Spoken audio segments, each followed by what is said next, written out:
Costa Ocidental está de novo em mais uma tarde de trabalho à procura de gente interessante. Desta vez temos connosco alguém que marcou definitivamente a vida da Ilha das Flores e desde há muitos anos.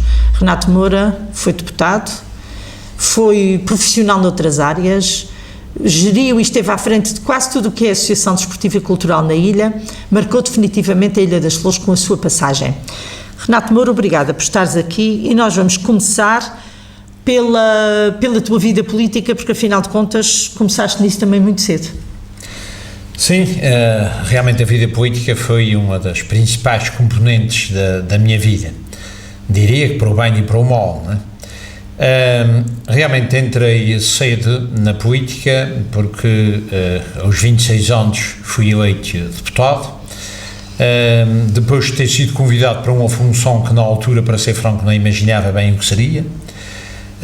Mas aceitei esse desafio porque estávamos efetivamente em 1976, há pouco tempo que existia a democracia e portanto era tempo de também nós, que éramos novos, fazermos alguma coisa para a nossa terra. Só uma pequena paragem para te perguntar onde é que tu estavas quando se deu o 25 de Abril? Estava aqui nas Flores, lembro-me perfeitamente estava na repartição de finanças, chefiava nessa altura a repartição de finanças de Santa Cruz das Flores, porque fui funcionário nessa área durante muitos anos, e de maneira que tomamos conhecimento disso e de maneira que, enfim, foi um dia de grande azáfama e de grande entusiasmo, com a montagem de rádios portáteis, enfim, para se conseguir ouvir tudo aquilo que se ia efetivamente passando. E a tua entrada para o PSD dá-se quase logo a seguir? Não, eu tive uma experiência interessante antes de ser filiado e antes da própria fundação local do PSD, porque me convidam numa determinada altura em que já tinham percebido que, pelas conversas que ia havendo, etc., que a minha inclinação pelos programas que tinha visto até à altura era pelo então PPD, Partido Popular Democrático, que depois mais tarde veio a ser, como se sabe, o PSD, e convidaram-me para fazer uma sessão de esclarecimento sobre o programa do PSD na então Casa de Cinema de Santa Cruz das Flores, um tempo em que ainda havia, digamos, uma casa para se apresentar aqui cinema, e era o sítio onde se faziam todas as sessões de esclarecimento das forças políticas. A Casa de Cinema enchia-se nessa altura, todos os lugares sentados e os lugares em pé eram curtos para meter lá dentro toda a gente. Nessa altura, enfim, eu tinha visto o programa, tinha uns conceitos gerais do programa que me tinha realmente agradado, mas nunca tinha feito nenhuma sessão política anteriormente. De maneira que convidaram-me, eu, enfim, falei das limitações que tinha nessa matéria, mas disseram que não havia problema nenhum, porque vinha uma pessoa da Horta, que estaria também comigo, é um tal Hilberto Darte, que depois mais tarde foi presidente da Câmara Municipal da Horta. Só que quando ele chegou cá, eu percebi que também eu próprio ia fazer a sua primeira sessão. Ou seja, éramos dois estreantes em termos de política, né? Pronto, lá explicámos cada um a parte do programa, naquilo que fomos capazes, enfim, aquilo correu bem e pronto, e pensei que ficaria por aí, não iria mais longe. Mais tarde é fundado localmente o núcleo do então PPD. Eu não fui fundador desse núcleo do PPD, mas depois lembras-te quem foram os fundadores? sei que o meu pai era um deles, o Francisco Melo, que era conhecido por Chico Melo, que depois veio a ser presidente da Junta de Freguesia de Santa Cruz e um grande entusiasta do partido, a Maria Isabel Serpa, mais habitualmente conhecida para Belinha Serpa, e outras pessoas. E nessa altura acabam por pensar na hipótese de eu vir a ser candidato a deputado nas eleições de 76. Eu hesitei muito, pedi opinião a muitas pessoas, muitas até que não tinham nada a ver com o partido, nem eram sequer simpatizantes do então PPD, e depois acabei por aceitar o desafio. E pronto, e assim começou, portanto, uma atividade que acabou por durar 16 anos. Ou seja, fui eleito 4 vezes, passei por um conjunto de atividades a nível parlamentar. É evidente que a primeira parte, o primeiro período, é um período realmente extremamente difícil, em que estamos quase todos a aprender alguma coisa sobre democracia e funcionamento de instituições, mas foi um período muito interessante, porque foi um período muito puro da democracia, em que tudo se discutia ao pormenor. As reuniões do grupo parlamentar eram reuniões quase intermináveis, em que cada diploma era visto linha por linha no sentido literal da palavra, e em que se ponderava tudo o que poderiam ser as consequências da aplicação daqueles projetos e daquelas propostas, depois, quando eles viessem a ser lei, efetivamente. Pensava-se muito nos eleitores, pensava-se muito em que é que os eleitores pensariam de quando aquilo viesse a ser lei. Reuníamos com o governo era, digamos, obrigado, em termos de grupo parlamentar, a dar explicação sobre todo um conjunto de coisas, primeiro ao grupo parlamentar, do então PPD, que no fundo era o grupo que apoiava o governo na Assembleia, porque nós queríamos estar conscientes do que é que se estava passando antes de as questões serem colocadas a nível do plenário e perante as demais forças políticas. E ali muitas decisões, muitos pensamentos do governo chegaram a ser alterados, porque havia nessa altura uma grande compreensão relativamente ao que era o papel de cada qual, ou seja, o governo responsável perante a Assembleia. E de maneira que, como uma força maioritária na Assembleia era o PPD, é evidente que o governo tinha, primeiro que nada, de respeitar o seu grupo parlamentar. Essa maioria era larguíssima. Altamente confortável, salvo erro, seriam para aí alguns 26 ou 27 deputados do PPD, seriam para aí uns 14 do PS, ou à volta disso. O CDS também tinha, nessa altura era só. De maneira que, enfim, tínhamos uma maioria, mas havia exigência perante o governo. E isso era realmente o grande princípio que ainda os devia imperar, que é a responsabilidade dos governos perante os respectivos parlamentos. Ao longo de muitos anos foram-se fazendo realmente coisas interessantes. Nessa altura as pessoas só ascendiam os cargos por trabalho próprio, por demonstração de capacidade, por experiência que se ia adquirindo. Lembro-me que foi um período muito difícil, trabalhámos todos muito, não sabíamos muito bem como fazer muitas das coisas, tínhamos de pensar muito, tínhamos de meditar muito e tínhamos de estudar muito. Todo o trabalho das comissões, os pareceres que se faziam nas comissões eram pareceres realmente muito longos, pareceres muito pensados, em que se analisavam todos os prós e contras de tudo aquilo que aparecia. A própria oposição tinha também um papel importante, porque também eles estudavam bem as coisas. As discussões eram realmente discussões acesas, mas discussões que eu considerava que tinham um sentido grande de pureza e em que sentíamos que os eleitores estavam por trás de nós, ou seja, nós éramos verdadeiros representantes deles e, como tal, tínhamos de dar boa conta daquilo que nos era realmente pedido. Tu fizeste parte de muitíssimas comissões parlamentares, numas como presidente, noutras como relator, chegaste a ser foste vice-presidente também durante muito tempo do grupo parlamentar. Havia muita iniciativa legislativa e nos primeiros anos, naturalmente, que se construía aquilo que veio a ser mais tarde o Estatuto Político Administrativo. Foi tudo construído durante esses primeiros anos dos teus mandatos. Destas experiências todas, queria que nos fizesses aí uma súmula de... Foram realmente experiências muito ricas, porque, enfim, começava-se como um momento normal numa comissão. Éramos escolhidos para as comissões um pouco tendo em conta aquilo que pareciam ser as nossas capacidades pessoais e profissionais. Digamos, de alguma forma nos tínhamos habilitado ao longo da vida para estar melhor numas comissões do que noutras. Eu passei por várias comissões, em algumas delas comecei obviamente como membro comum da comissão e depois aos poucos, à medida que íamos adquirindo capacidade, que íamos ascendendo nas comissões. Normalmente depois, quando havia capacidade, sentia que havia capacidade para isso, éramos eleitos para relatores da comissão e depois o passo seguinte, em alguns casos, era chegarmos a presidente das comissões. Fui presidente da Comissão de Assuntos Políticos e Administrativos, fui presidente da Comissão de Política Geral, fui presidente da Comissão de Organização e Legislação, também fui presidente de uma comissão eventual. O percurso ao nível do grupo parlamentar era também semelhante. No início da primeira legislatura fui secretário da direção do grupo parlamentar. Nessa altura só havia presidente, um vice-presidente, um secretário, depois mais tarde veio haver um secretário auxiliar.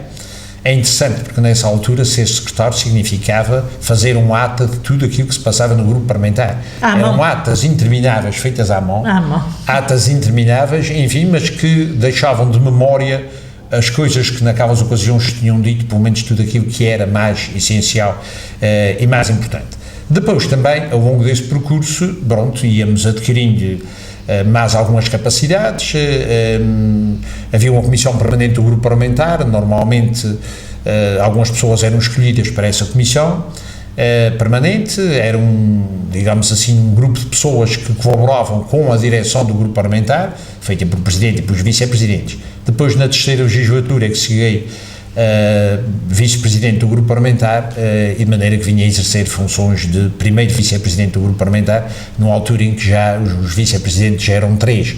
À medida que a atividade parlamentar se foi tornando mais intensa, era preciso ir criando mais responsabilidades ao nível de mais pessoas para se conduzir todo o trabalho parlamentar.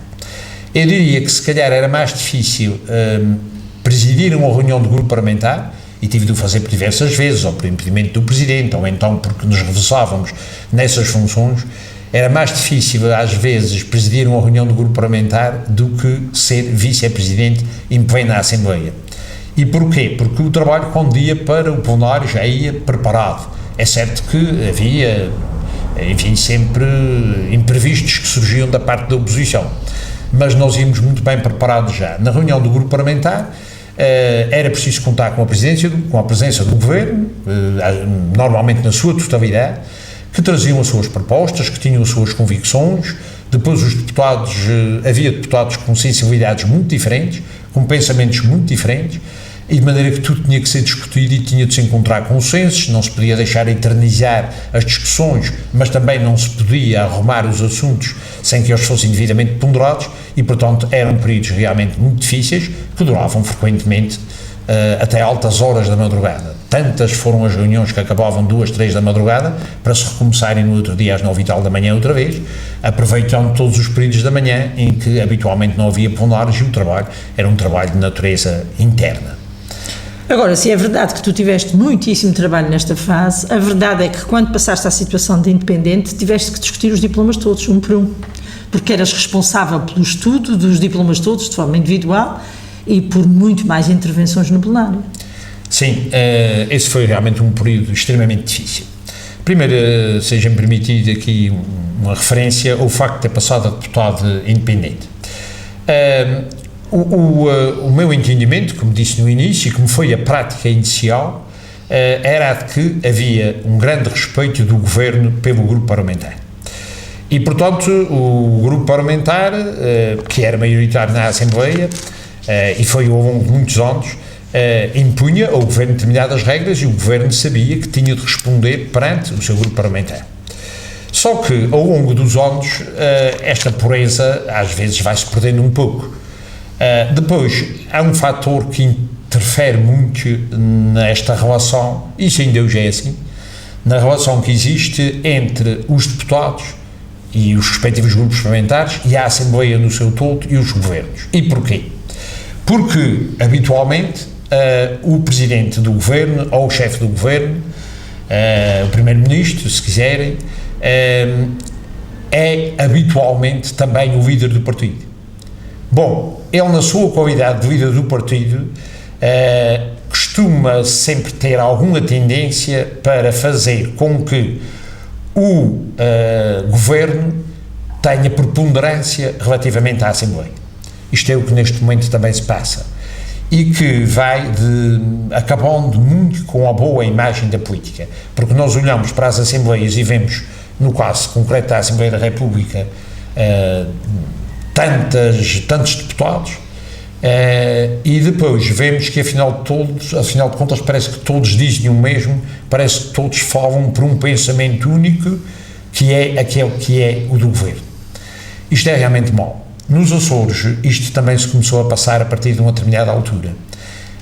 Começou a haver menos respeito do governo para com o grupo parlamentar. E no meu entender, acabou por se inverter aquela situação de responsabilidade do Governo perante a Assembleia. E de maneira que o Governo passou a ter alguma preponderância na Assembleia e os deputados a começarem a ser chamados a ter de concordar intransigentemente com aquilo que se passava no Governo. Isso, obviamente, aliou-se a uma outra circunstância, e as duas juntas é que me fizeram passar a deputado independente, que era o facto de muitas questões nas Flores virem sendo adiadas. Havia um conjunto de problemas na ilha que eram considerados de importância extrema e que iam sendo sucessivamente adiados, e como deputado eu sentia, juntamente com os meus colegas de círculo eleitoral, que foram vários, a Gabriela Silva foi uma delas, mas foram outros, sentíamos que havia um problema grave, que era o de que os problemas não se resolviam e nós éramos constantemente questionados pelos eleitores a saber, bom, e quando é que isto se resolve? Bom, eu fui intervindo junto do Presidente do Governo, foram-me sendo dadas respostas de que vai ser agora, afinal já resolvemos este impasse de maneira que agora vamos chegar a isso já o adiamento vai ser pequeno, e foi andando, só que não havia forma. Depois consegui com o Governo, depois de muitas reuniões, que fosse aprovada uma célere resolução, que foi a resolução 477/87, que, por sinal, foi aprovada em Vila do Porto, num Conselho do Governo, em que eu pus uma espécie de ultimato ao Presidente do Governo: isto tem de ser aprovado este ano, seja onde for, mas tem de ser aprovado este ano. Acabou sendo aprovado e publicado naquele ano, como eu exigia. Até em 31 de dezembro desse ano saiu no Jornal Oficial essa resolução 477/87, que continha, como o Governo próprio reconhecia, reconhecia que havia problemas prementes que eram sentidos na Ilha das Flores e cuja resolução tem sofrido demoras. Portanto, era o reconhecimento do Governo perante a sua menos capacidade de resolver esses problemas. E após a apreciação das propostas concretas, isso eram as propostas que eu próprio tinha sugerido ao Governo, e na consideração de que é preciso encontrar uma resposta global que permita ultrapassar os impasses e as carências existentes, eu citei rigorosamente o que está na resolução, então incluíam-se um conjunto de 9 pontos com questões que urgia resolver. Uma delas era a de ampliar-se a escola preparatória, da construção do lar de idosos, que foi o primeiro das Flores, que está neste momento em Santa Cruz, a Casa do Povo de Ponta Delgada, a Casa do Povo da Fajã Grande, a criação de um edifício para o Centro de Prestações Pecuniárias da Segurança Social, que é o edifício onde a ABN2 se encontra, um apoio à União de Cooperativas para a construção da respectiva fábrica, de maneira que avançou o projeto e etc. Também apoio à Federação dos Municípios no sentido de continuar a ser apoiada financeiramente e também para ser feito um estudo de aproveitamento de recursos naturais para a produção de energia, e o prolongamento da pista, portanto avançar com o processo de expropriação de terrenos para o prolongamento da pista, para, dentro do possível, torná-la o mais operacional, ou seja, com a pista de fora a fora, como na altura se dizia, de mar a mar, para que com maior dimensão ela pudesse ser mais operacional. Apesar da aprovação desta resolução, o Governo assumiu um novo compromisso, que eu lhe fui cobrando periodicamente e insistindo, mas mesmo assim os problemas, alguns deles continuavam muito atrasados. E de maneira que foi preciso então tomar-se uma atitude dura e uma atitude frontal. Preveni repetidamente o Presidente do Governo de então, Dr. Mota Amaral, no sentido que isto tinha que avançar, que era um compromisso do próprio Governo, só que tardava em avançar. As duas coisas aliadas, aquela que antes referi, que era já alguma falta de respeito do Governo para com a Assembleia, aliado ao facto de não se dar conta daquilo que eram os compromissos por parte do Governo relativamente a esta ilha, fizeram-me passar a deputado independente. O que é que aconteceu a seguir? Pois o que aconteceu foi que estas coisas a partir daí arrancaram. É evidente que os partidos têm a obrigação de ter e de cultivar o instinto de sobrevivência, e de maneira que precisam de demonstrar que afinal de contas as coisas não estão mal como se dizia e que afinal de contas as coisas vão avançar. E portanto todas estas questões que aqui referi começaram a avançar uma atrás da outra, Algumas delas ainda se concluíram no tempo em que eu ainda era deputado independente, fui deputado independente cerca de ano e meio. Outras questões acabaram por se resolver depois, quando eu já não era deputado, mas o certo é que elas vieram para as Flores e, portanto, a minha luta valeu a pena, porque realmente as coisas se concretizaram. Como deputado independente foi realmente um período muito difícil.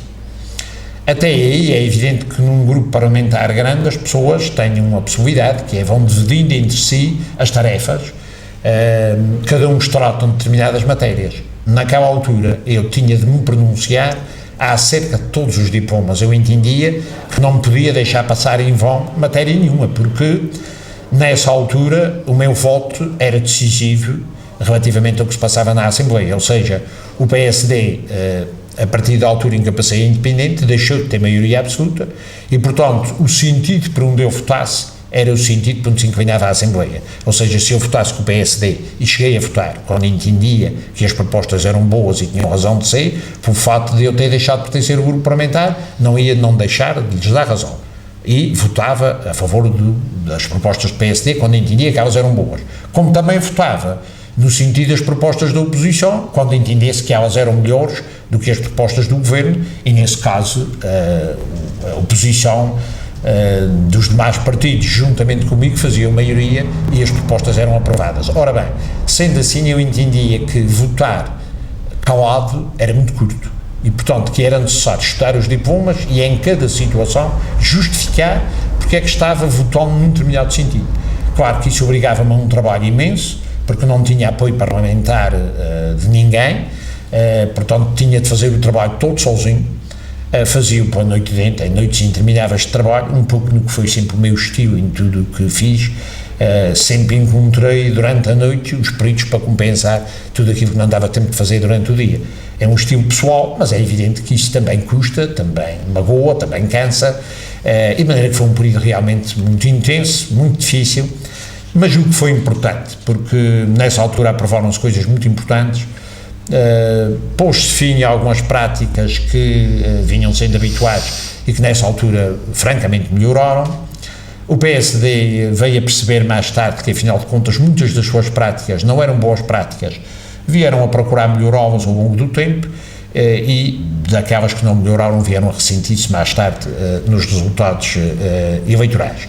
Houve uma proposta muito importante aprovada nessa altura, que hoje há pouca gente se lembrará, que foi a primeira remuneração complementar que se criou nos Açores a favor dos funcionários regionais, que era uma coisa que já há muito tempo havia muita gente que tinha vontade, os sindicatos reivindicavam muito e nunca se tinha criado. De lá para cá já se vieram a criar outras, mas nessa altura foi efetivamente a primeira. Os sindicatos ainda hoje se lembram bem disso. As dificuldades de ser deputado nesse tempo, também as conheci, eram mais que muitas, porque havia muita falta de apoios, ou seja, eu lembro-me das sessões serem gravadas e depois aquela gravação rodar para as intervenções serem escritas, haver só máquinas de escrever.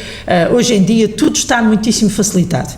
Ao nível da campanha eleitoral, lembro-me perfeitamente do nosso tempo em que as salas enchiam e as pessoas tinham acesso à vida, este conhecimento. Hoje em dia as campanhas eleitorais mudaram completamente, tudo mudou, a ação dos deputados mudou também, a forma de fazer campanha eleitoral, enfim, banalizou-se como hoje em dia em contatos diretos, em grandes festas, em jantaradas e noutras coisas mais. A Assembleia de hoje não tem nada a ver com a nossa Assembleia.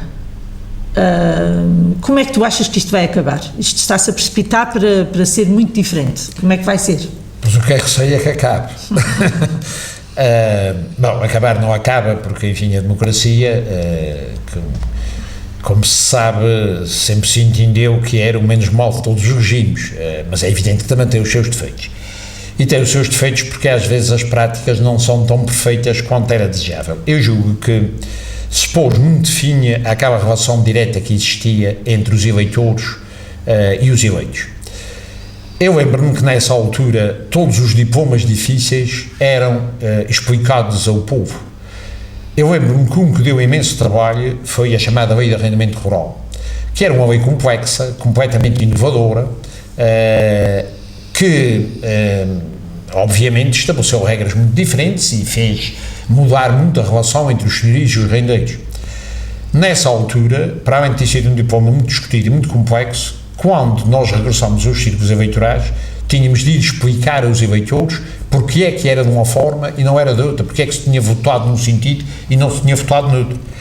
É evidente que nessa relação com os eleitores, que era frequente, nós ouvíamos aquilo que gostávamos e também aquilo que não gostávamos, ou seja, realmente há muito tempo que deviam ter feito essa intervenção, foi muito bom, estamos muito contentes. É evidente que também se ouvia dizer porque é que não falam nisto, e porque é que não criticam aquilo, e porque é que não tomam uma posição mais dura nesta matéria, e porque é que votaram a favor e não votaram contra, etc. De maneira que era-se obrigado a explicar tudo. Bom, é evidente que isto hoje, nas próprias sessões de esclarecimento, aqui nas FURs elas ainda se vão tendendo a manter, porque foi um hábito durante muitos anos dava-se fazer e tem gostado a perder-se, em muitos sítios já se perdeu esse hábito, e aqui, enfim, cada vez são menos naturais, e depois substitui-se isso, como a Gabriela bem disse, por estes grandes jantares, onde no fim de contas vão pessoas que não têm nada a ver com a força política, nem estão contentes com aquela força política, mas enfim, a troco de uma comidinha, pois não custa nada ir jantar e fazer número, e fazem número nos vários convites para os vários jantares das várias forças políticas. E portanto tenta-se fazer coisas muito grandes para parecer que há uma grande adesão, mas não é efetivamente isso que significa a adesão, como depois se vê pelos resultados eleitorais. E há muita gente que às vezes vai a esses jantares e a esses encontros e que depois nem sequer vai votar. Vai havendo um desencontro muito grande das pessoas por não encontrarem resposta efetiva aos seus problemas, por não terem a resposta que esperavam das pessoas e, sobretudo, por conta do grande unanimismo que existe por parte daqueles que fazem política. Não tem sentido que todos pensem a uma mesma voz, por uma mesma cabeça e digam todos as mesmas coisas. Se repararem bem, e eu ainda vejo debates de televisão entre políticos, ainda gosto de ver, gosto de apreciar, gosto de me informar, mas às vezes acabou de se ouvir um debate na SIC ou na TVI, depois muda-se de estação, vai-se ouvir outros deputados noutra estação qualquer a dizerem rigorosamente o mesmo que tinham dito os seus antecessores naquela outra hora antes, noutra qualquer televisão. E porquê? Porque o do PSD diz o mesmo que o outro já tinha dito, porque aquela é a voz oficial. O do PS diz o mesmo que o outro já tinha dito, que é a mesma voz oficial, e assim para aí fora. E de maneira que este grande desencanto, que se tem manifestado em forças políticas emergentes, mas que depois tendem a ser um pouco o mesmo, se reparar bem, o Bloco de Esquerda acabou por ser uma espécie de força surgida, enfim, com descontentamentos vários para ser uma força pura e nova, com gente descontente de diversas práticas, enfim, julgo que acabou também já encontrando-se com os mesmos problemas e com as mesmas dificuldades das outras, e agora vão alguns desses partindo para outras forças, etc., sempre à procura da mesma afirmação que se julga que é importante para os eleitores, mas depois a prática não condiz frequentemente com aquilo que parece ser o desejo. Mas a vida do Renato não se confina à política nem termina aí. Renato Moura nasceu no Faial, mas acabou por viver nas Flores desde os primeiros dias de vida e de cá não tem saído muito. Foi aqui que também fez muitas outras coisas, passou por associações desportivas, pelos escoteiros, atualmente ainda está à volta do girassol e das crianças mais pequenas, enfim, temos muito para falar. Vamos agora passar, talvez, pela infância e mais tarde pelo Jornal As Flores. Roque Moura, seu pai, foi o obreiro. Foi com ele que começou um jornal, no tempo em que com peças de tipo muito pequenas se faziam jornais com boas notícias. Mais tarde Renato pegou, ainda numa altura em que as coisas funcionavam assim, melhorou e retificou o jornal, viveu com ele muito tempo. Hoje o Jornal As Flores é arquivo, mas é um arquivo importantíssimo para a história da Ilha das Flores. Renato, infância, como é que foi a tua infância? Tenho muito gosto em falar da infância porque foi uma infância perfeitamente humilde e tenho muita honra nisso.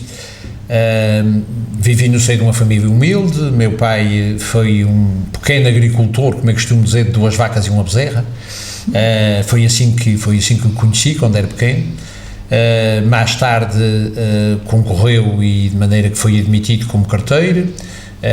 Passou a partir daí a ser essa a sua vida. Minha mãe era doméstica, de maneira que os rendimentos eram rendimentos pequenos, o que obrigava a que, enfim, o dinheirinho fosse poupado e tudo fosse administrado com cuidado.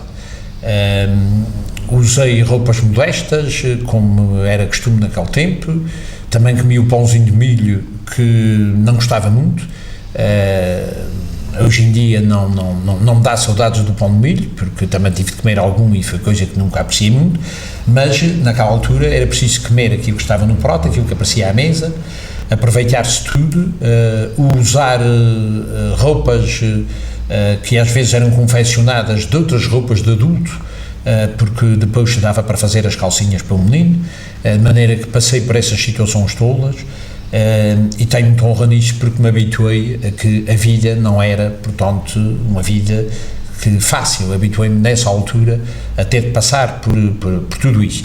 E ainda hoje continuo defendendo que acho que isso que é muito importante, que as crianças sintam as dificuldades das famílias, convivam com elas e não se desfaça essas facilidades. Quando fui estudar para o Faial, para fazer o então 6º e 7º ano, senti que tinha de trabalhar muito, porque aqui sempre achei que podia ser um aluno mediano, chegando a casa sem negativas, porque meu pai achava que isso que estava bem assim. Só que depois, quando fui para o Faial, percebia que isso que estava custando muito ao orçamento familiar, e então aí tive que me esticar, e cheguei mesmo a ser o melhor aluno de rapazes no meu 6º ano, no então Liceu Nacional da Horta, com a tal responsabilidade que assumi de que não se podia andar a brincar porque custava muito dinheiro. Isso valeu-me a primeira úlcera gastroduodenal, que foi preciso depois curar lá no médico, porque a pressão nervosa que eu pus em cima daquilo era dessa maneira. Isso era a responsabilidade que vinha de nós sentirmos que é preciso cumprir, é preciso realmente fazer as coisas. Depois, então foi essa vida que te disciplinou para seres aquilo que tu foste mais tarde como funcionário e ensinou-me muito de responsabilidade e de trabalho. Tudo aquilo que consegui já nessa altura, consegui-o com muito trabalho. Não era das pessoas que ia para as aulas, ouvia o professor e depois chegava à altura de prestar provas e aquilo saía. Não, eu levava horas em casa a estudar, às vezes prescindindo de ir passear e de ir namorar, para efetivamente trabalhar. Habituei-me a que nada se consegue sem trabalho. Isso depois marcou toda a minha vida profissional e o resto, não é? O teu pai também foi, com base nessa atitude, que o teu pai se lançou a este empreendimento incrível que foi fazer o Jornal das Flores naquele tempo. Sim. Hoje em dia fazer um jornal é muito simples, mas naquele tempo foi muito complicado. Foi muito complicado porque meu pai era um homem de convicções e de grande crença e gostava muito de fazer coisas, de realizar coisas, não é? É evidente que isso também me imprimiu ao longo da vida sempre uma determinada forma de ser e de estar, acreditar nas coisas e depois trabalhar por elas e dar-lhes andamento. E de maneira que eu também aprendi isso dele. Foi o que fiz na minha atividade profissional. Vim de Santa Maria e de maneira que acharam que eu teria capacidade, porque foi lá que eu fui entrar para o quadro, trabalhei lá 6 meses, vim para cá entregar uma repartição de finanças na mão numa fase muito difícil, em que a repartição estava realmente muito decaída em termos de serviços atrasados, etc. Levei 3 anos sem usar férias para recuperar juntamente com os meus companheiros de trabalho a repartição. E foi sempre nesse registro que trabalhei a minha vida inteira. O jornal acaba por ser uma persistência de meu pai, que tinha essa ideia há muito tempo. Ele achava que uma terra sem jornal era uma terra sem voz. Ele dizia isto com muita frequência. E, efetivamente, é verdade. Bom, qual foi o estilo que se procurou imprimir o jornal desde sempre? Primeiro, o jornal começou ainda antes do 25 de Abril, começou por coincidência. Em dezembro de 1973 saiu à luz o primeiro exemplar, em 7 de dezembro de 1973. Durou anos suficientes para ser o jornal, ainda nas minhas mãos, o jornal com maior duração na Ilha das Flores. Houve muitas edições de jornais nas Flores, nenhum durou tantos anos.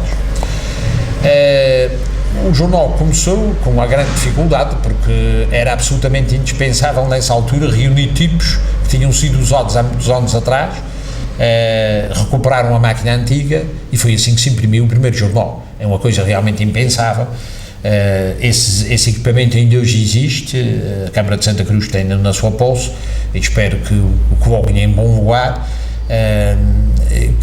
porque realmente merece isso, como também tem lá a máquina que depois, mais tarde, viria a ser adquirida, já uma máquina elétrica com maiores possibilidades, mas foi sempre composição à mão, enquanto o jornal se imprimiu nesta terra, que depois, a partir de uma determinada altura, passámos a ter de mandar imprimir-o fora, porque já não se justificava com aquela tecnologia, continuavam a imprimi-lo aqui.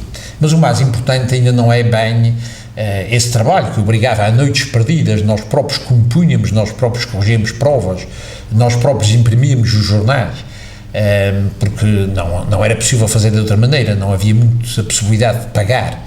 Aquilo foi um projeto que, durante uma determinada fase, vivia com dinheiro nosso, que nós depois íamos tentando recuperar quando recebia uma coisinha, etc. Muito ficou assim, não se recuperou mais. O mais importante foi o estilo que lhe imprimimos, ou seja, queríamos que aquilo fosse realmente uma voz da terra. Eu acabaria assumindo funções como diretor em 75, e depois fui diretor 30 e tal anos, assumia essa responsabilidade em 75, mas já antes colaborava ativamente no jornal. O estilo era abrir o jornal às pessoas, permitir que muita gente escrevesse no jornal e, sobretudo, pedir a muita gente para escrever, para dizer tudo aquilo que pensava. Devo dizer que não era propriamente uma coisa agradável ver o jornal estar a ser usado por pessoas para dizerem mal do deputado. Bom, mas no fundo era a voz deles, era o direito que eles tinham a se insurgirem contra o jornal, contra o deputado, contra os governantes, contra o governo, contra aquilo que eles entendiam que deviam insurgir-se e, portanto, tornar o jornal uma voz livre. Foi isso que ele foi sempre. Depois eu sempre procurei também fazer o seguinte, que era no jornal dizer tudo aquilo que pensava que deveria ser dito. Lembro-me que o Dr. Monte Amaral, numa determinada altura, tinha um jornal na mão e achou que eu tinha dito coisas que não eram simpáticas, e de maneira que disse, bom, tu também és um bocado cosilente, e de maneira que dizes aqui tantas coisas e tal no jornal, com muita frequência, etc, etc. Eu disse ao Sr. Doutor, fique sabendo uma coisa, esse jornal não é o Povo Livre. O Povo Livre era o jornal do então Partido Social Democrata. Era o jornal, enfim, do partido, portanto, só dizia coisas simpáticas do partido, e disse, isso não é o Povo Livre. De maneira que esse jornal é um jornal livre e independente, e aí tem que sair coisas que sejam ou não sejam agradáveis, têm efetivamente de ser ditas. Foi sempre esse o estilo do jornal. É evidente que nisso, como na política, como em toda a minha vida, nas instituições e em tudo mais, esta minha forma de estar, que eu sempre quis que fosse sincera, direta, tendo a coragem de dizer tudo aquilo que entendia que deveria ser dito, é evidente que me criou sempre muitas inimizades. Houve muitas pessoas que deixaram de falar comigo, houve muitos tempos. As pessoas gostam muito de ver ditas as verdades acerca dos outros, mas quando toca a eles próprios não gostam, é normal, a gente sente-se, né? E de maneira que, enfim, isso criou-me efetivamente muitos problemas, muitas inimizades. Havia uma secção muito popular que existiu até que eu deixasse o jornal, existia há uns bons anos, que se chamava Farpas. Era uma secção que especializava-se efetivamente em tocar pontinhos que nós considerávamos que necessitavam muito de correção. As coisas às vezes vinham ditas de uma forma, digamos, subreptícia, às vezes nem todos entendiam, mas os destinatários entendiam. E isso era muito importante para que se corrigissem coisas. Depois, dava muito trabalho fazer o jornal, porque eu queria que ele fosse muito bem escrito. Ou seja, eu queria que o português fosse cuidado, que houvesse um menos possível de gralhas. É evidente que os jornais têm sempre gralhas, às vezes os próprios livros as têm, mas era sempre um desejo muito grande de que aquilo saísse o melhor possível, e de maneira que isso valeu noiteadas sem conta. Eu também achava que o jornal era alguma coisa que tinha que sair no tempo certo, no dia certo.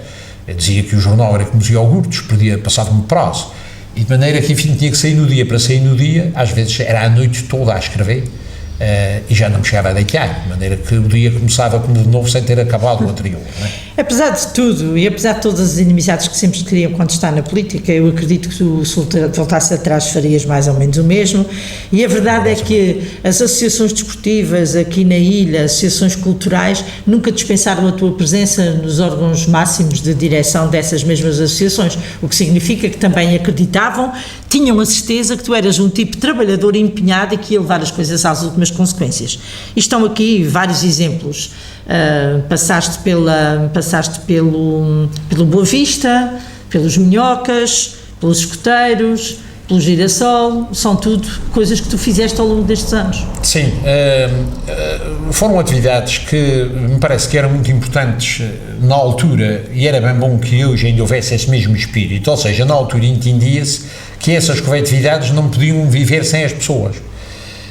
Eu quero crer que aquilo que tanto se reivindicava na altura, que umas ajudinhas, uns subsídios, etc., que durante muito tempo não existiam, depois passaram a existir em profusão, e julgo que isso matou as instituições, matou essas coletividades, porque as coletividades deixaram de fazer esforço a elas próprias, através dos seus sócios, para sobreviverem.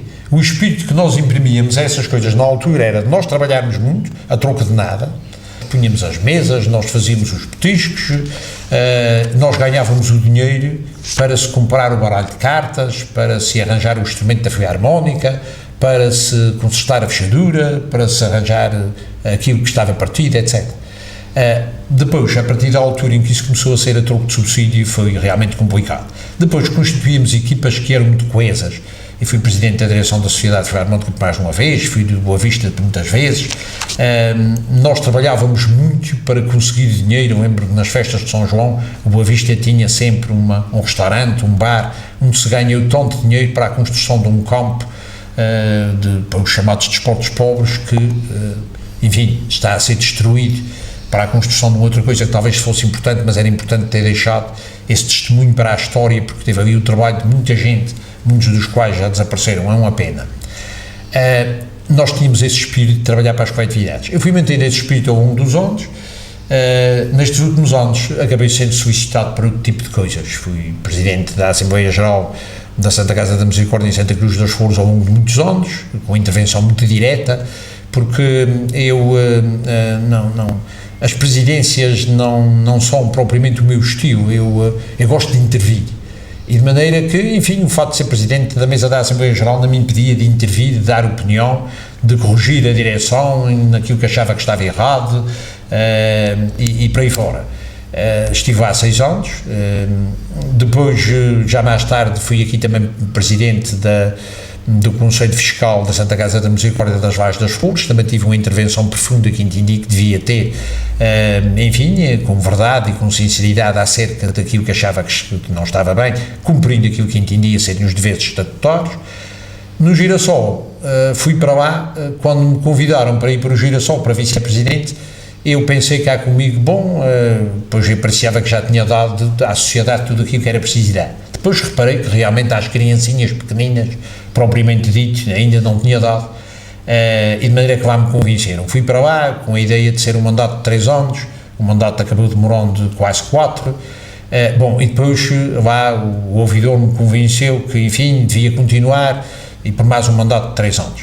Nessa altura também me foram dados, já há 1 ano e meio, poderes, delegados os poderes da presidência, e de maneira que neste momento tenho essa delegação de poderes, e de maneira que dá-me ainda maior responsabilidade. Tenho tido ali realmente um trabalho imenso, enfim, para se revivificar aquela instituição, porque me parece que ela é essencial para a ilha.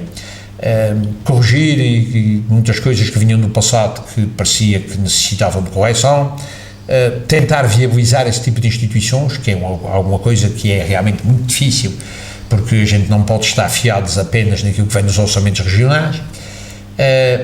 Tem sido um pouco essa também um estilo que eu tenho procurado imprimir, sempre de trabalho e persistência, sem olhar a sacrifícios, sem olhar aos inconvenientes dessas coisas, é assim que tem que começar. Durante mais de 12 anos tu foste sucessivamente Presidente da Comissão Política Conselhia, Presidente da Comissão Política de Ilha, tiveste muitas equipas a trabalhar contigo, eu própria fiz parte dessas equipas. Vamos entrar agora na parte em que vamos falar das nossas coisas.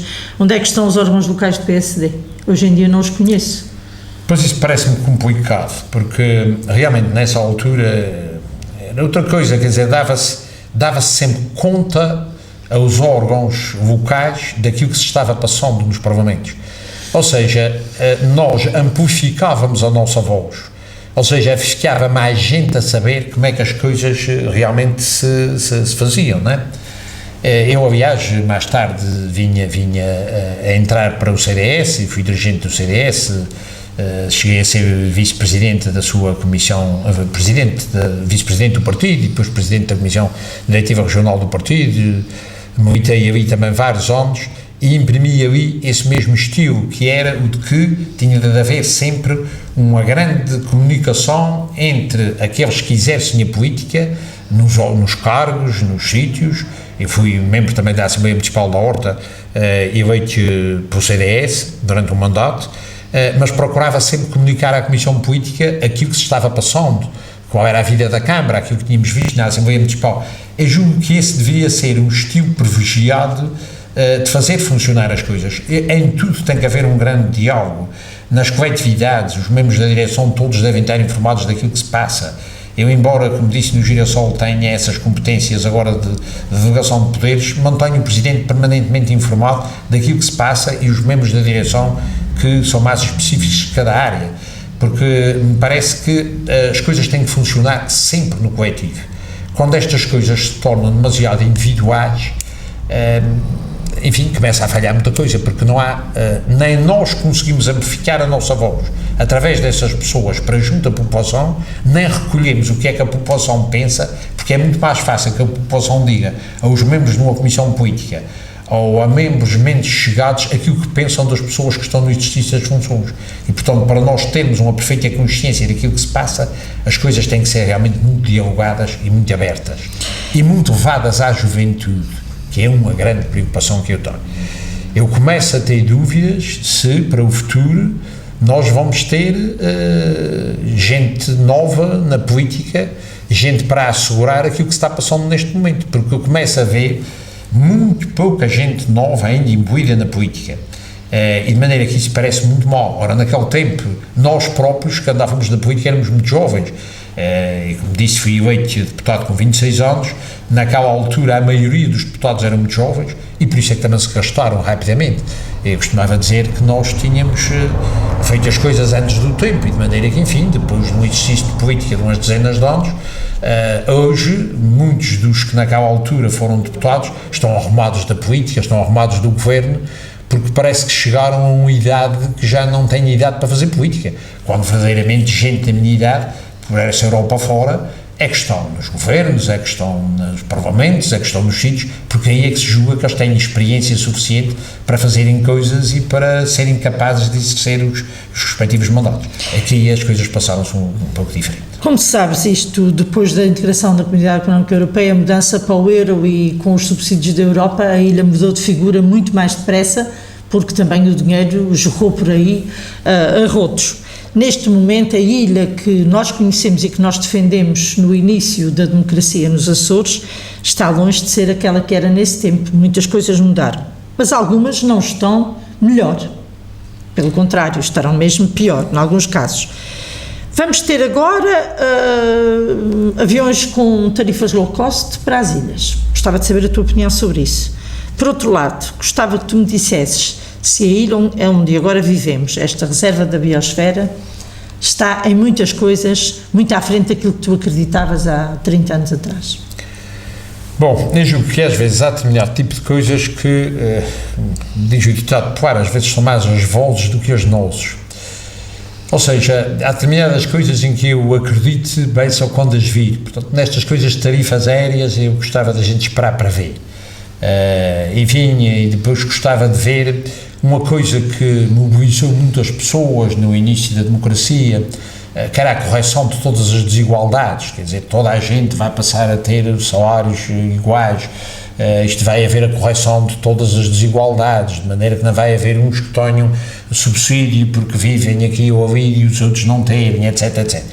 Eu devo dizer que hoje em dia as desigualdades parece que são cada vez maiores a esse nível, né? Há funcionários do Estado a trabalhar na região, no mesmo edifício, uns com subsídios ainda e os outros que já os perderam. Isto dá-se, por exemplo, entre os conservatórios e os tribunais. Portanto, isto está desta maneira. Dá a impressão que isto está em algumas matérias, dá a impressão que as coisas estão até pior. A ilha reserva da biosfera. Pronto, a reserva da biosfera realmente tinha que potenciar coisas, tinha que permitir coisas, tinha que servir para a valorização da ilha em benefício da sua própria população. A população também tinha, obviamente, de fazer algumas coisas por isso, mas às vezes dá uma sensação que isso que acaba por ser mais um anúncio, uma palavra, mas que na prática essas coisas não acontecem muito, porque nós continuamos a ver por aí de vez em quando uns atentados bem violentos a essas coisas. Enfim, é impensável que no verão não se perceba que os caixotes do lixo têm que ser limpos mais vezes do que no inverno. Não é só porque tem mais gente, é porque o calor potencia muitas desgraças no que está dentro dos caixotes do lixo, né? E de maneira que, pronto, são coisas muito simples. E aí continuamos a ver, enfim, coisas que me preocupam muito, que há muitos anos atrás havia uma grande preocupação com a Rocha dos Bordões, que ia ser invadida de uma tal maneira que daqui a uns dias não víamos os bordões. Bom, parece que cada vez está pior. De maneira que, bom, o que é que a gente quer conservar lá? As queirós que vão por lá nascendo ou é realmente os bordões? De maneira que não será que era preciso fazer alguma coisa no sentido de impedir algumas coisas dessa natureza? Portanto, parece-me que teria de haver mais intervenção. Depois, acho que havia muito a esperar das entidades locais. As câmaras hoje em dia têm o seu serviço muita gente. Eu uma vez dei-me um trabalho de fazer umas contas numa peça que me pediram para escrever aí para um qualquer jornal, porque eu ao longo dos anos, enfim, acabei por escrever para muitos outros jornais. Eu tive uma colaboração no Açoriano Oriental que era semanal e durou 4 anos. Tive uma colaboração no jornal A União que durou para aí 8 anos ou mais, também com colaborações semanais, no fim já eram quinzenais. E de maneira que, enfim, eu tinha de observar muitas coisas, tinha de olhar para muitas coisas e de pensar em muitas coisas. E numa vez pediram-me uma peça para um qualquer jornal e é nessa altura acabei por pensar que, afinal de contas, estamos pagando nas FURs a mais de uma centena de pessoas para se preocuparem com as coisas públicas. Nós pagamos os membros das Assembleias de Freguesia, não é muito, mas paga-se uma senhazinha de presença cada vez que eles vão lá, paga-se os membros da Assembleia Municipal, não se paga só os deputados e os presidentes das câmaras, paga-se os vereadores, paga-se os delegados de ilha, paga-se os delegados de cada secretaria regional, paga-se a tanta e tanta gente que deviam estar todos pensando nas questões da sua terra. Ora, mais de uma centena de pessoas, nestes poucos, mais de 3 mil que já somos, talvez levasse a que se pensasse em mais coisas e que se atuasse a mais níveis, ou seja, que nem se estivesse à espera de que todas as coisas aparecessem resolvidas. Depois parecia-me que realmente as autarquias talvez devessem ter muito mais diálogo com as populações. Se calhar juntar numa sala, com a intermediação da Câmara Municipal, os responsáveis da hotelaria, os responsáveis da restauração, os responsáveis dos serviços, os responsáveis de várias áreas, para saber o que é que eles pensam, para ajudar-lhes a criar ideias, talvez trazer algum especialista para conversar com essa gente, e procurar que as pessoas se articulassem melhor entre si e pudessem fazer mais coisas. Eu julgo que essa potencialidade tinha que ser aproveitada, porque realmente temos muita gente no serviço, não é? E de maneira que tem de haver reprodução desses gastos, na minha modesta opinião. Se neste momento tivesses que fazer um programa de governo, não seria a primeira vez que o fazias, não é verdade? Se tivesses que fazer um programa de governo para te candidatares a um cargo pela Ilha das Flores, o que é que ainda ias colocar nas tuas prioridades? Já não é fácil de responder uma pergunta dessas, porque uma coisa que está realmente afastada do meu quadro mental é realmente candidatar-me, seja aquilo que for. Mas pronto, julgo que era preciso realmente fazer programas a sério Eu, quando estive no CDS, participei em todas as moções de estratégia que foram feitas pelo partido, desde que entrei até que saí. Enfim, com um pensamento que procurava que fosse regional, formado das opiniões de todos os sítios, acerca de todas as matérias, de maneira que foram textos realmente interessantes e que deram muito trabalho. Eu acho que hoje, realmente, qualquer programa de alguém era diálogo com as pessoas, ouvir as pessoas e analisar muito bem os problemas. Eu costumo dizer que não é possível traçar qualquer rumo se a gente não sabe para onde é que quer ir. Ou seja, eu às vezes penso que esta terra ainda não definiu rigorosamente o que é que quer ser no futuro. Como é que nós queremos segurar gente aqui? É porque eu não sou daqueles que pensam que isto, quanto menos gente tiver, melhor é, mais natural fica. Bom, a gente também julgo que é muito interessante ver as ovelhinhas e as cabrinhas na rocha, mas talvez não queiramos ficar aqui uns centos de pessoas a viver no meio dessa natureza, mas sem mais nada, né? De maneira que, exatamente por isso, eu julgo que o importante era definir esse rumo, falar com muita gente, dialogar com muita gente e dizer para onde é que queremos ir. Bom, e então, depois de se saber para que sítio é que se quer ir, é que se tem de traçar o rumo. É assim que se faz em todo o tipo de navegação. Julgo que este navegar à vista, que eu às vezes vejo, construir aqui um bocadinho de estrada, abrir ali um bocadinho de caminho entre as casas, fazer acolá mais uma coisa que está agora muito em moda, os merendários, fazer mais um merendário aqui, depois meter ali mais um aparelho para recolher o óleo da fritura. São tudo coisinhas importantes, mas não é isso que define o futuro desta terra. De maneira que o futuro que é para esta terra é criar vaquinhas, é fazer turismo, seja o que for. Se calhar podem-se até fazer várias coisas, mas então é preciso vocacionar gente em cada área para fazer cada coisa. E assim talvez a gente possa ter o tal rumo, possa ter o tal destino e traçar os rumos para se poder lá chegar a traçar esse tal percurso. Ainda antes de concluirmos a nossa conversa, eu gostava que me dissesses, tendo vivido toda a vida em Santa Cruz, estás agora, não no final de vida ainda, mas no final da atividade profissional e já reformado e tranquilo, a viver na Fajã Grande. Esta escolha tem a ver com o quê? Bom, é quase que merecia ser condecorado por ter de viver para a Fajã Grande, não é? A região atribuiu-me, efetivamente, um insígnia de reconhecimento, mas não foi manifestamente por isso. Enfim, terá sido por conta de algumas outras pequenas coisas, mas o ir viver para a Fajã Grande acho que é realmente uma aventura com graça, né? Porque eu fui há muitos anos viver para a Fajã Grande e costumo brincar dizendo aos da Fajã Grande que eles são da Fajã Grande porque calhou de ser, e eu sou da Fajã Grande porque quis ser. Porque acho que valia a pena repovoar as pequenas freguesias. Mete-me dó ver que há aí freguesias com casas lindas que estão a degradar, estão a cair de podres e que recuperadas davam moradias lindas, e julgo que se conseguia fazer isso por um preço muito mais barato do que construindo aí uma vulgarzinha casa feita de blocos e de cimento, com um projeto talvez moderno, mas sem graça nenhuma, em muitas delas.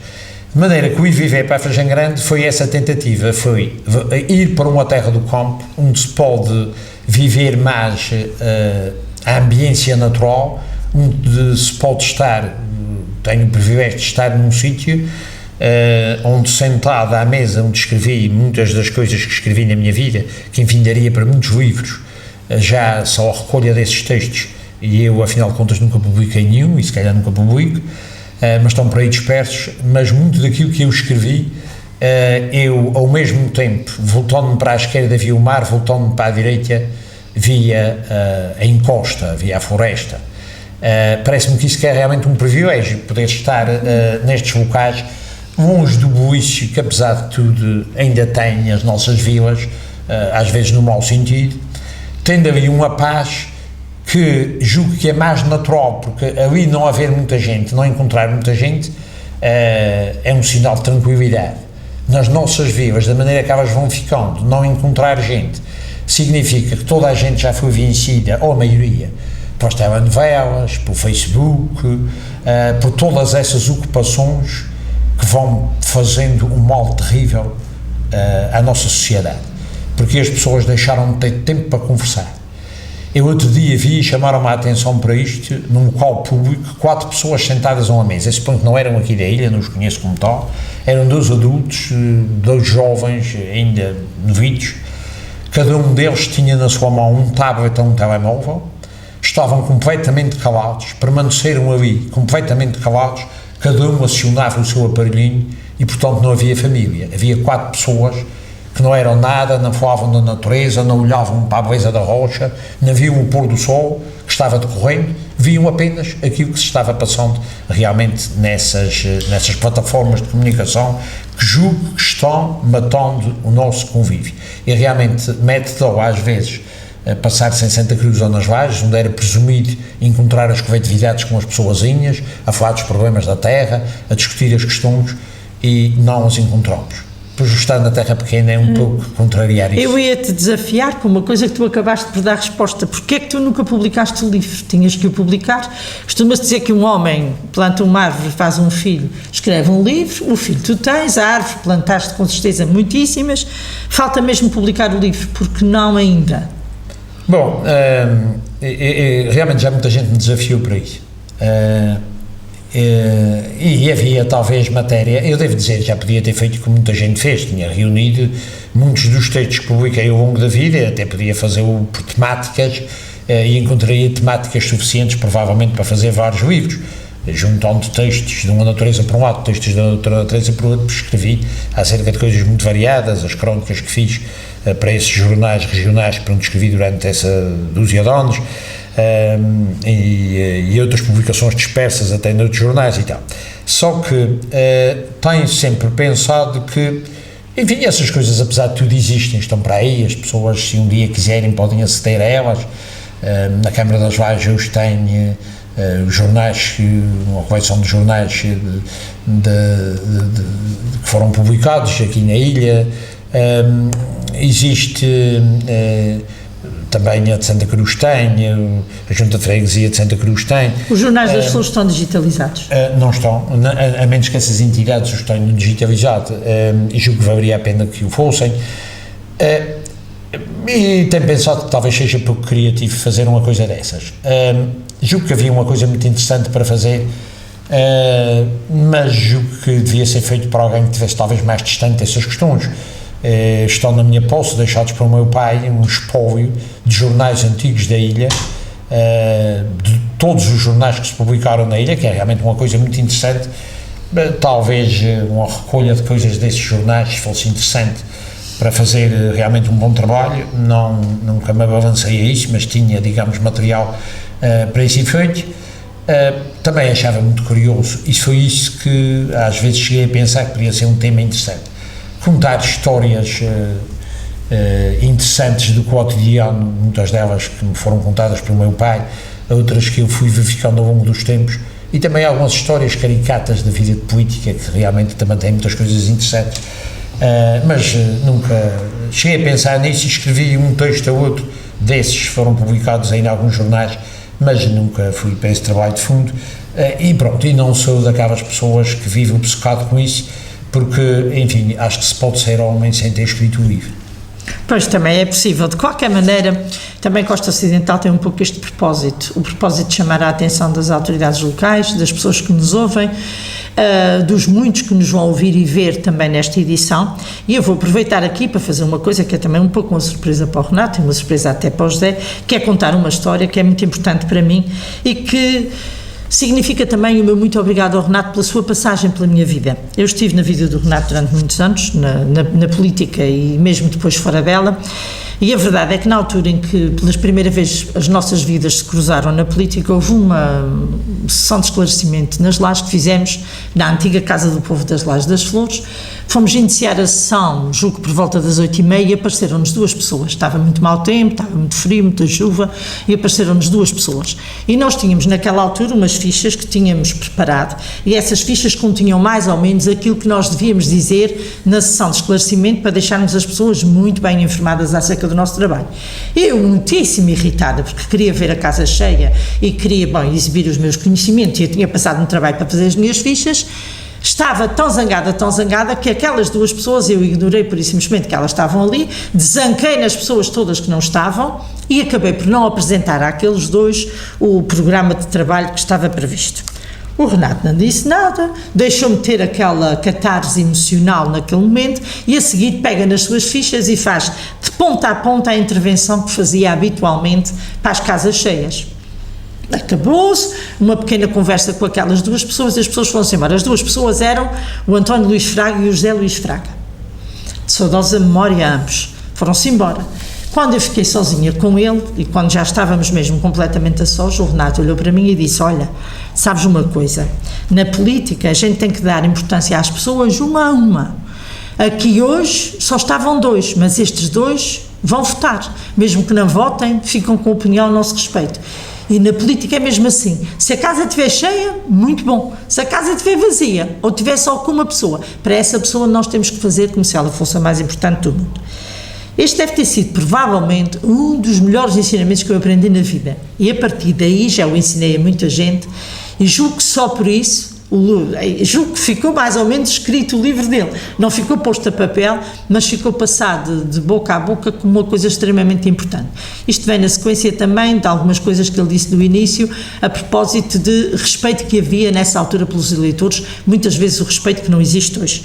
Queria deixar este registro porque em vários momentos da nossa vida política também tivemos tensão um com o outro, tivemos momentos mais felizes e momentos menos felizes, mas eu não posso deixar de lhe estar profundamente grata, e agora aqui também publicamente em frente a uma câmara de televisão, para lhe dizer o quanto sou grata pelos ensinamentos que ele me fez sentir muitas vezes, descomposturas enormes que me pregou por coisas que eu corrigi mal, por erros que eu deixei passar, seja no material que mandava para o jornal e que ele relia sempre ao detalhe, uma e duas vezes, como sempre fez, seja nas atas que muitas vezes fizemos na política e que as minhas precipitações e a minha mania de fazer tudo depressa muitas vezes deixava passar pequenas imperfeições. Profundamente grata por isso. Foi uma conversa muito interessante, foi uma conversa que fica para a memória futura, se calhar até melhor hoje em dia do que um livro, porque na realidade, e tens uma certa razão, as pessoas vão mais na comunicação imediata e é mais fácil ver esta entrevista no canal meu ou no YouTube e poder interrompê-la quando nos der jeito e retomá-la, do que propriamente ler um livro que hoje em dia para muita gente já começa a ser um fator de cansaço. Renato, antes de nos despedirmos, ainda ficas com tempo suficiente para dizer alguma coisa que tenha esquecido ou que aches que ainda é fundamental neste nosso trabalho? Serei muito breve nesta última fala, mas queria dizer o seguinte, e o que a Gabriela disse faz-me lembrar isso, que é a grande importância que existe quando as pessoas trabalham juntas, comunicarem-se entre si. Mesmo que essa comunicação seja uma comunicação que seja divergente em determinados pontos. A Gabriela diz que terá aprendido uma coisa ou outra comigo, eu aprendi muitas coisas com toda a gente, porque nós, mesmo às vezes daquelas pessoas de quem à partida podia parecer que não se ia aprender grande coisa, aprende-se sempre muito. Depois é preciso fazê-lo sempre com muita sinceridade e com muita naturalidade. De maneira que quando andava a falar das descomposturas, depois eram os repentismos da altura, aquilo que se sentia tinha de se dizer logo, ficava dito, isso era importante. E isso é realmente bom, porque assim permite haver um diálogo muito direto e nós estamos sempre a aprender com essas coisas.